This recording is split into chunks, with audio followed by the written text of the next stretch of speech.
नमस्कार, मैं अभिषेक श्रीवास्तव और आप देख रहे हैं लोकनाथ। आइए डालते हैं आज की खास खबर पर नजर। भारत सरकार के उपपंजीयक धीरज जैन ने ग्वालियर में घोषणा की है कि देश पहली बार डिजिटल जनगणना के लिए तैयार है। ग्वालियर के वार्ड क्रमांक 5 और 64 में एक पायलट प्रोजेक्ट चल रहा है जो 30 नवंबर तक पूरा हो जाएगा। ये पूरी प्रक्रिया मोबाइल डिजिटल तकनीक पर आधारित होगी। मकान सूचीकरण का पहला चरण 1 अप्रैल से शुरू होकर 30 सितंबर 2026 तक चलेगा। इसके बाद फरवरी 2027 में दूसरा चरण होगा, जिसमें घर घर जाकर व्यक्तियों की गणना और व्यक्तिगत जानकारी एकत्र की जाएगी। जनगणना के लिए प्रगणक पहले ही फील्ड में तैनात हो चुके हैं और आवश्यकता पड़ने पर जिले के कलेक्टर और संभाग आयुक्त भी इस कार्य में सहयोग। देखिए, अभी तो जैसे मनीष जी ने बताया कि केवल 2 वार्ड में हमारा पायलट का काम चल रहा है, वार्ड नंबर 5 और वार्ड नंबर 64,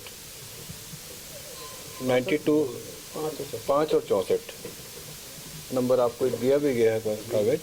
तो अभी केवल हम लोग अपनी जो पहली बार ये डिजिटल जनगणना होने जा रही है भारत देश में, उसके जो भी टूल्स होंगे, डिजिटल टूल्स, कौन सी मोबाइल ऐप यूज़ हो रही है, हम पूरा मैपिंग का कार्य भी डिजिटल तरीके से करेंगे। तो वो सारा टेक्नोलॉजी, सारी मोबाइल ऐप टेस्ट कर रहे हैं इस समय। हमारे जो कार्यकर्ता हैं, जो प्रगणक हैं, वो फील्ड में हैं। हम लोग खुद भी देख रहे हैं, कलेक्टर महोदय से मुलाकात की है, कमिश्नर महोदय से मुलाकात की है, और हम उनको जाके खुद भी उनको निवेदन किए, वो लोग भी फील्ड में जाने की कोशिश करेंगे अपने व्यस्त समय से निकाल के थोड़ा सा। हमारा जब एक बार ये 30 नवंबर को पूरा का पूरा पायलट पूरा हो जाएगा, उसके बाद जो भी कुछ हमें लगता है कि सुधार की ज़रूरत है इन टूल्स में, उसको बेहतर करके 1 अप्रैल से, आने वाले 1 अप्रैल से पूरे भारत में मकान सूचीकरण का कार्य शुरू हो जाएगा, जो कि 30 सितंबर 2026 तक चलेगा। दूसरे चरण की जनगणना फरवरी 27 में होगी, जिसमें हम घर घर जाकर सभी निवासियों की गिनती, उनके बाकी क्वेश्चन के आंसर लेते हैं, जिसमें सभी का पूरा व्यक्तिगत जानकारी रहती है। तो अभी मकान का सूचीकरण होगा, वो होगा कार्य 1 अप्रैल 2026 से शुरू होगा। ये केवल एक पायलट चल रहा है जो छोटे से एरिया में हमारी टेक्नोलॉजी को टेस्ट करने के लिए। जनगणना 27 से शुरू होगी। जनगणना 2 चरणों में होती है। पहला चरण 1 अप्रैल 2026 से 30 सितंबर 2026 तक, और दूसरा चरण फरवरी 2027 में। पहले चरण में हम मकान सूचीकरण का कार्य करते हैं, उसमें जो घरों में क्या सुविधाएं हैं, पीने का पानी कहां से आता है, शौचालय की सुविधा, ये सब की जानकारी लेते हैं। दूसरे चरण में हर व्यक्ति की जानकारी हम लेंगे। तो मध्य प्रदेश में और कहाँ ये तारीख? मध्य प्रदेश में रतलाम और सिवनी में हो रहा है, ग्वालियर के साथ साथ। जनपद, इसमें नगर निगम के द्वारा जो अवैध कॉलोनी घोषित है, हर शहर में ऐसा क्लस्टर है जो इलीगल रेजिडेंट है, उनको किस तरह ट्रीट करेगा जनगणना का डिपार्टमेंट? देखिए, जनगणना तो मुझे लगता है अपने शब्द में उसका भावार्थ है कि सभी व्यक्तियों की गिनती, हम उसकी भी गिनती करते हैं जो सड़क पे रहता है, हाउसलेस है, जिसके पास कोई घर नहीं है, चाहे वो किसी फ्लाईओवर के नीचे रहता हो। भारत देश में एक पर्टिकुलर समय पर कितने व्यक्ति निवास करते हैं, उनकी क्या परिस्थितियां हैं, जनगणना का उद्देश्य केवल उतना है। लीगल इलीगल तो कोई मैंने बताया ना, हमारा क्या है, कितने लोग हैं, वो किस परिस्थिति में रहते हैं, कहाँ रहते हैं, तो जिससे कि आने वाली पॉलिसी प्लानिंग बेहतर तरीके से बनाई जा सके। तो जातीय जनगणना की जाति का जो प्रश्न होगा वो दूसरे चरण में पूछा जाएगा, जिसमें हर व्यक्ति की से उसकी जाति के बारे में पूछा जाएगा। अभी कहीं विजिट किया अभी आपने? मैं भी फील्ड में जाऊंगा। अभी कलेक्टर महोदय से मुलाकात की थी और कमिश्नर महोदय से। इसका अल्टीमेट गोल क्या है? देखिए, जनगणना भारत में सन 1872 से हो रही है, 150 साल का इतिहास है हमारा, और जो भी आपके पॉलिसी बनती है, प्लानिंग होती है, वो जनगणना के आंकड़ों पर ही होती है। आपका डिलिमिटेशन होगा, आपकी जितनी सीट्स होंगी, पार्लियामेंट, असेंबलीज, फाइनेंस कमीशन का जो फंड रिसोर्स एलोकेशन होता है, आप बेटी, बहुत सारे हमारे उदाहरण हैं जो हमने सक्सेसफुल पॉलिसी बनी है और उस पर बहुत अच्छे से काम हुआ है। उज्ज्वला योजना, बेटी बचाओ बेटी पढ़ाओ, तो ये सब जनगणना के आंकड़ों से ही हो पाता है। जब तक आपको ये पता नहीं होगा कितने लोग रहते हैं और किस परिस्थिति में रहते हैं, आप पॉलिसी कैसे बना पाएंगे। इसमें बड़े स्तर पर कर्मचारी लगेंगे, बहुत ज़्यादा संख्या? बिल्कुल लगेंगे साहब, लगभग 30 लाख कर्मचारी पूरे भारत में काम करेंगे एक ही समय पर। और मेरा निवेदन आप सभी के माध्यम से ये है, हम सभी अपनी जानकारी पूरा ईमानदारी से दें। ये देश के निर्माण के लिए बहुत आवश्यक कदम है। सही आंकड़े होंगे तभी सही पॉलिसी प्लानिंग बन पाएंगे पूरे का पूरा, सही लोगों तक सभी सुविधाएं पहुंच पाएंगी।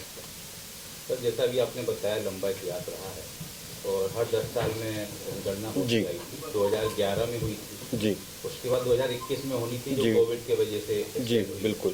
तो जो एक्सटेंड हुई है, मेरा पहला प्रश्न है, 4 साल बढ़े हैं तो उसके वजह से क्या चैलेंजेस आने वाले हैं? और देखिए- दूसरा मेरा ये है कि जो 2011 में जनगणना हुई थी उसमें ऐसी क्या चीज़ें थी जिनको हम पूरा करने वाले हैं, कुछ कमियाँ रह गई हैं? देखिए, जनगणना का मेन उद्देश्य तो फिर मैंने बताया कि गिनती ही है, बाकी क्वेश्चंस थोड़े कम ज़्यादा हो सकते हैं, परिस्थिति के अनुसार सरकार की क्या रिक्वायरमेंट है, हमारा जो भी बनते हैं अलग अलग विभागों के साथ हम पूरा उनके साथ चर्चा करते हैं, क्वेश्चंस फाइनल होते हैं। जो भी पिछले 6 साल में नंबर बढ़ेंगे, क्योंकि पहला जो रेफरेंस डेट था 1 मार्च 2021 था, अब होगा 1 मार्च 2027। तो ये मानिए कि जनता के नंबर ज़्यादा आएंगे, चैलेंजेस ज़्यादा आएंगे। हमें जैसे भी उनका क्वेश्चन था कि कर्मचारी ज़्यादा लगेंगे, हमारा एरिया ज़्यादा होगा, जो डिफरेंट परिस्थिति हो सकता है कि शहरीकरण ज़्यादा हो चुका हो पिछले 6 सालों में, तो चैलेंजेस रहेंगे और वही चैलेंजेस को पूरा करने का नाम ही जनगणना है। तो 1 मार्च 27 को जब पूरा जनगणना हो जाएगा, अप्रैल 27 को हम आंकड़े आपको दे देंगे पहले पेज के, आप समझ जाएंगे कितनी आबादी है, वो 140 करोड़ 142 करोड़ जो भी सही आंकड़ा होगा। जो भी हम केवल प्रोजेक्शन की बात करते हैं, अनुमान लगाते हैं, वो अनुमान नहीं रहेगा, वो सही आंकड़े आपको मिल जाएंगे, कितने पुरुष महिला बच्चे सब चीज़ें मिलेंगे। जनगणना में जो कर्मचारी रहेंगे को अलग से हायर किए जाएंगे, ये जो अभी गवर्नमेंट के ही हैं वही लगाए? गवर्नमेंट के ही लगाए जाएंगे, उनको मानदेय दिया जाएगा, उचित मानदेय, क्योंकि वो कार्य अपने जो रेगुलर ड्यूटी करते हैं उसके अलावा करेंगे। उससे तो सिस्टम कोलैप्स नहीं हो जाएगा कि सारे डिपार्टमेंट जहाँ तक नहीं होगा। देखिए 30 दिन का, जैसे पहले चरण का काम 30 दिन तक चलेगा, तो जनगणना का काम जो है कर्मचारी सैटरडे संडे भी कर सकता है, शाम को भी 2 घंटे कर सकता है। एक विश्वास रहता है ना कि सरकार के एक आदमी आपके घर आ रहा है। लेकिन सर जहाँ तक मेरी जानकारी है 2011 में कर्मचारियों को आउटसोर्स किया गया था। नहीं, बिल्कुल गलत है। जो अभी तक होता है जनगणना में 2001, 2011, 2027 सरकारी कर्मचारी ही, जो नॉर्मली टीचर होते हैं प्राइमरी स्कूल के, तो अपने क्षेत्र में काम करते हैं। खासकर ग्रामीण क्षेत्रों में उनका जुड़ाव भी रहता है। देखिए ग्रामीण क्षेत्र में कोई एक स्कूल है, उनका जुड़ाव है अपने क्षेत्र से, उनके लिए जानकारी लेना थोड़ा आसान रहता है, सभी जानते भी हैं उनको। जो रतलाम और दूसरा जो बताया था सिवनी, क्या वो आपकी विजिट हुई है? नहीं, वहाँ दूसरे अधिकारी जाएंगे। मेरा आने का उद्देश्य केवल ये है कि अगर कहीं लग रहा है कुछ कमी पेशी है टेक्निकल जो हम डेवलप किया है, उसको समझें और उसको बेहतर बनाएं। टोटल डिजिटल रहेगी, पूरा तरह से डिजिटल रहेगी, आंकड़े बहुत जल्दी उपलब्ध होंगे। अब जो भी कर्मचारी लगेंगे उनको काम करने में बहुत आसानी रहेगी। उनको बड़े बड़े फॉर्म जैसे आप देख रहे हैं पहले होते थे, उनको लेके घूमना नहीं पड़ेगा, सिर्फ मोबाइल में भरेंगे और कहीं सुरक्षित रखने की जरूरत नहीं होगी, सीधा वो सेंट्रल सर्वर में सारे आंकड़े चले जाएंगे। सारे सिक्योरिटी के अरेंजमेंट किए गए हैं। हमने जो भी भारत सरकार की एजेंसियां हैं, चाहे वो सर्टिन है, NFSU है, सबसे हमने वेरीफाई कराया है। सारा हमारा जो भी डेटा कलेक्शन का तरीका पूरी तरह से प्रमाणित है। जिस तरह से आपने बताया कि तुरंत ही वो सेंट्रलाइज पे जी बिल्कुल। सबमिट हो जाएगा, तो यदि कहीं कुछ गड़बड़ होती है, मतलब कहीं कुछ त्रुटि हो जाती है, तो बदलाव की क्या किस तरह की त्रुटि? कभी किसी की उम्र गलत हो गई, कभी कुछ हो गया, क्योंकि इस तरह से वोटर कार्ड में भी जैसे देखा गया कई लोगों की गलतियां हुई, तो इसमें भी संभव है जी। मानव त्रुटि हो सकती है, तो उसमें जी। बदलाव के कुछ देखिए क्या होता है कि जब जनगणना कोई भी, जैसे मैंने आपको 1 से लेकर 30 अप्रैल तक का समय बताया, तो उसके बाद 5 दिन का टाइम होता है रिविजनल राउंड के लिए जो हम रखते हैं। अगर कोई नया जन्म है, मृत्यु है परिवार में, उसको भी हम अंडरटेक करते हैं।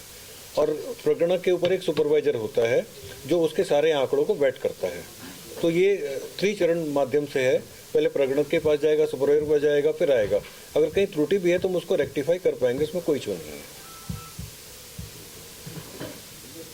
ऐसे ही वीडियोस को देखने के लिए आप लोकनाथ के YouTube चैनल को सब्सक्राइब करें। साथ ही लोकनाथ के अन्य सोशल मीडिया हैंडल्स जैसे कि फेसबुक और इंस्टाग्राम को भी आप फॉलो कर सकते हैं।